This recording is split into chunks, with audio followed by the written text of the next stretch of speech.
বিসমিল্লাহির রহমানির রহিম। এখন আমি এখানে 2 কেজি গরুর গোশত আছে, এটা আমি আলু দিয়ে রাজকীয়ভাবে রান্না করব। এই প্রসেসে আপনারা ফলো করে রান্না করবেন। আমি এখন স্টার্ট করছি। এখন আমি দিয়ে দিব পেঁয়াজ,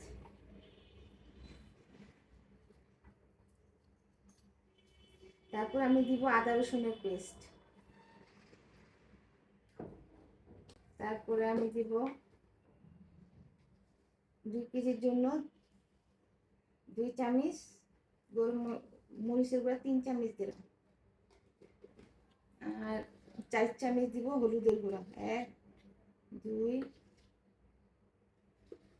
3 4 চামচ, আর গরম মশলার গুঁড়া দিব 2 চামচ।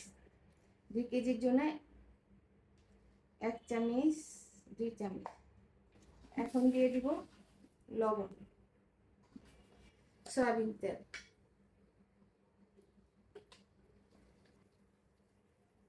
আলু দিয়ে গরুর গোশতের রান্নার জন্য গরুর গোশতের প্রস্তুত প্রণালী।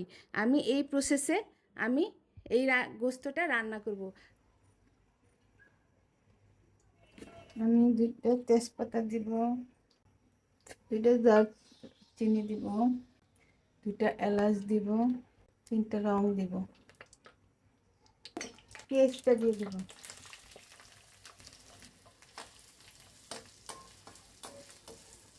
আমি এটা 2 মিনিট ভাজা করে নিব।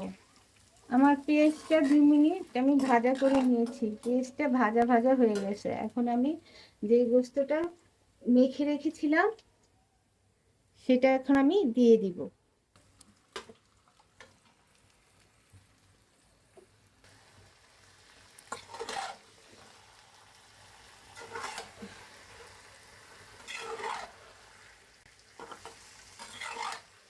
ডিম করে এটা 10 মিনিট সিদ্ধ হতে দিলাম।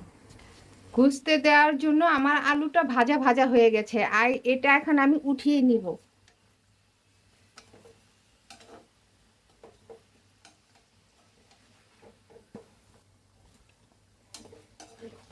যে আমার আলুটা সম্পূর্ণ ভাজা ভাজা হয়ে গেছে, এটা আমি এখন গোশতে দিয়ে দিব। আমার গোশতটা অলমোস্ট সিদ্ধ হয়ে গেছে। এখন আমি যে আলুটা ভাজা করে নিয়েছি সেই আলুটা এখন দিয়ে দিব।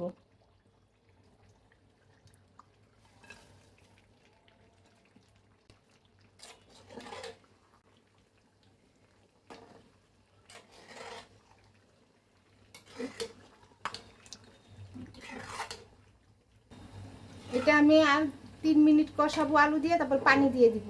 এখন আমি সরাটা উঠাই দিব। আমার আলুটা কষানো হয়ে গেছে। আমি এখন ঠান্ডা পানি, গরম পানি দিয়ে দিব। আমি গরম পানি দিয়ে দিচ্ছি। এই পানিতে সম্পূর্ণ গোশতটা হয়ে যাবে। এই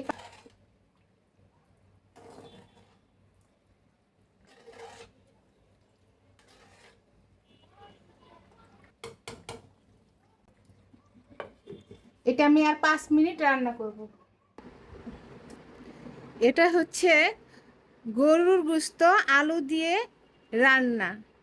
এটা পছন্দ করবে না এমন মানুষ খুঁজেই পাবেন না।